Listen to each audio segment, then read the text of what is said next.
God bless Morgan Freeman. Why? Morgan Freeman is God. Well, see, that's the beauty of it. We live in a time where an actor from the electric company, a black man, can play God, and all of America goes, "Yep, I buy that." Dude, I've always said this about Morgan Freeman. That's what makes him one of the greatest actors ever, because he can take any role and sell it. He was the president of the United States. I voted for him. Right. He played the president of the United States, and nobody went, "Oh, that wouldn't work." You just accepted, like, hey, it's Morgan Freeman. I bet if he ran for president right now, he could win. Yeah, that's true. He was the president in Deep Impact, and nobody shot his ass one time in that movie. He was a penguin in March of the Penguins, and the Penguins let him go with it. He was a penguin? He was right there. He was one of the penguins. Oh, he was in the middle of it. You thought he was narrating in the studio. Yeah, he was mixed in. No, he was one of the penguins going, and here we are on the Arctic fucking waste. And it's very cold out here. Yeah, once again, we have the return of Black God screwing with his white children in Evan Almighty. And I guess this is sort of a sequel, only by name, though, and only by Morgan Freeman, to the original Bruce Almighty, which had Jim Carrey. Well, now, technically, people will go, well, no, really, because Steve Carell was playing a character named Evan, who is a newscaster who was in the last movie and is the star of this movie. Except for the fact that Evan is a newscaster for all of 30 seconds before they announce that he's become a congressman. And then all of a sudden, rather than being the douchebag he was in the last movie, now he's this really nice, sweet family guy. Well, he wasn't even so much a douchebag, but he was retarded. I mean, I think they even had a quote that called him retarded. And yeah, he comes around in this and is like, wow, completely different personality. Now, the thing that has to be said about this movie was made for red states. This movie was not made for your average critic. This movie was not made for a liberal. This movie was made for Christians living in red states to tell a nice... You know what? I can't even say it's a sermon. It's a 2-hour sermon. It's funny that to hear you say that. And Cyrus, he was so put out by the politics of this movie, he didn't even show up to record today. No. And me, I'm a true blue atheist, and I didn't feel like I was beat over the head with the Christian message. I mean, for me, it was just like, hey, this should just as well be a movie about another mythological, figure doing his thing, and yeah, it's okay. It's harmless. Yeah. I mean, honestly, you know what? This movie is not good. And a movie that's not good, I don't want to spend time defending it, especially, fighting with you guys over it. But I expected it to totally suck and for me to come out mad. And I sat there at first going like, well, these jokes are terrible. But after a while, I'm like, well, I don't mind this movie so much. Movie... Well, I was just going to say, excuse me, damn. I'm not going to bring my personal beliefs into the movie. I mean, yeah, even if you are against religion, this movie can be seen as a fantasy. The thing is, the movie's just not directed very well. It's actually directed very bad. It's not very clever in its humor. And yeah, it is harmless. I mean, I could say, take your family to see it, and they'll be fine. But that's because the movie is really trying very hard to be not offensive. And in that, it just becomes a generic movie in not a very good way. And, I got to disagree with you there, because this movie, it's like Wild Hogs. This movie was not made for us, okay? This does not have our sensibilities at heart. True. This movie was made for our parents. This movie was made for blue-collar workers in the middle of the United States who want to see a nice, wholesome movie and are offended by any movie that drops the F-bomb. This movie is saccharine sweet. The jokes play to the type of jokes that you would, it's a live-action family circus, for crying out loud. That's what this movie is.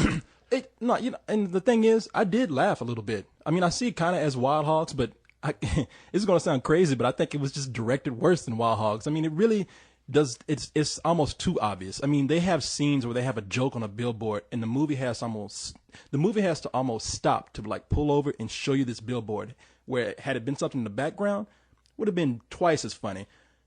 Oh, it's funny because when you make that Wild Hogs comparison, I guess I fall on the other side where I thought it was better than Wild Hogs, and it didn't do what Wild Hogs did a lot to me. For me, maybe it's just been so long since I've seen it. But Wild Hogs would go off on these tangents, like the guy stopping and having the guy thinking they were gay, and it was like, well, this really has nothing to do with this story. And I think what I I hate to say the word liked, but liked about Evan Almighty was it had a story and it stuck to it, and it seemed to just it had a lot of forward momentum, like it was going someplace, and like just like the plot itself, if written out, I'm like, you know what, I actually kind of like this. It's just like the writing just was bad, but the actors, they really were trying to do the best they could with what they had. No, they were. Steve Carell, the scenes I laughed at the most are where it was the most awkward for him, and that's where I think right now Steve Carell functions the best, when he was actually turning into Noah, and he was put in those situations where he couldn't get out of it. That was funny to me. But then it's marred by scenes, like I said, where the jokes just have to be too obvious because they think their audience is that dumb. And because every scene where there's a bird has to take a poop, bird has to take a shit. I mean, it is way too obvious. The only thing that made me laugh was Wanda Sykes. And normally she doesn't make me laugh, but she was really funny here. The great scene where, he shows up all unshaven and, with long hair. Did you fall down a mine? And I'll let you cut into there if you want to cut into there. But I don't know. Well, no, I mean, I'm not going to go off on a rant about black stereotypes or anything, but she was... I mean, Wanda Sykes is a talented person, and I think she did have some funny lines in the movie, but she's just reduced to being a sidekick, sassy black woman. I'm getting tired of seeing that role. Well, everybody's pretty much a stereotype in this movie. What I did find really amusing, what amused me the most, was this movie was such a red state movie that they've got these, let's just say they're evil politicians whose sole goal is to sell out the wildlife land, sell out this this public land to businesses so that businesses can then cash in. But they never bother to get around mentioning what the political affiliations of these guys might be, because these guys, we're not going to say they're Republicans, but yeah, exactly. That's how.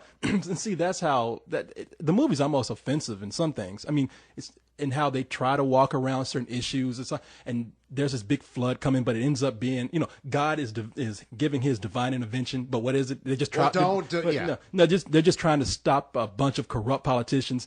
And I tell you what. I mean, I might be going on a stretch here, and I know some people are going to look at me like, I didn't see that. But if I was in Louisiana and I came here, and if I was a victim of Katrina, I'd be pretty pissed off. I'd be like, well, damn, how come God can't come down and save my city? Because God's not real. Do you ever think about that? But some people are going to be walking out of this movie thinking like, oh, yeah, God does do some wonderful things. But, I'm just saying, I turned to High, and I'm going to cut this out, the thing. But I turned to High, and I said, man, if I was in Katrina, I feel weird. And sure enough, somebody behind me, when we came out the movie, was like, I had some relatives from Katrina, and that was really kind of hard to watch. You know what? I love watching the flood scene. I thought it was pretty spectacular for what it was. I was like, I like the way they've done this. I'm really feeling it. And I think a lot of the political things y'all are saying about the movie, I feel like, God, you're kind of reading too far, and they're maybe going on a stretch. No, he's right. However, that thing you say about Katrina, I was thinking that too when I was watching it. I was like, if I'd been in Katrina, I'd be kind of pissed off right now. Well, it's kind of a weird feeling. You know what? If you live in a city that's, below sea level, you should have thought about building an ark a long time ago, my friends. But being with the whole Katrina thing and the corrupt politicians, they really are pointing the finger at the government saying like, well, hey, our government, they dropped the ball and didn't, put the money in where they should have. Well, so I don't see how that's a red state thing. Well, this is what happens when you make a movie for red states and you force liberals to, make it. It's kind of like, let's see how we can not mention what we really wanted. No, honestly, this film, it felt like they didn't actually make this film as a direct sequel. Like, this was one of those other scripts that somebody read and God was involved with it. And somebody said, this would make a great sequel to Bruce Almighty. Yeah, but God doesn't give him the powers. Well, what if we took one of the characters from Bruce Almighty and he was the guy that this happened to? Oh, well, everybody loves Steve Carell. I'll bet we could get him. Not only could they get him, but he had signed a contract with the first movie to have to be in any sequel. And now that he's a big star, I bet he looked back at that and went, God damn it. Don't say that. And Morgan Freeman showed up. Yeah. Morgan Freeman pops now, up. Leon. Well, now, I love it that not only is God black, but God has a flat top. And an edge up. And an edge up. And you know what I love? I love the big scary scene where God reveals himself and the white guy's looking around going, there's black guys everywhere. That's true. I know he moved all the way out to that exclusive community to get away from that. He's like, damn it, these blockbusters. It's a black guy. It's a black cop. It's a black guy crossing the street. Oh my God, there's a black guy in my SUV. I'm being and that was the beautiful thing. The black guy shows up in his car and he starts yelling, "Carjacker, carjacker!" I know. And then who turns around? A black cop. Morgan Freeman. Boy, No, it's for get a hold of yourself, Brody. You ain't no rabbit. for some of these people that you're talking about in these red states, this movie is a worst nightmare. but well, and you know what? I shouldn't say God isn't real, but even like with Morgan Freeman playing God, as nice as he was, man, God is kind of a cocksucker.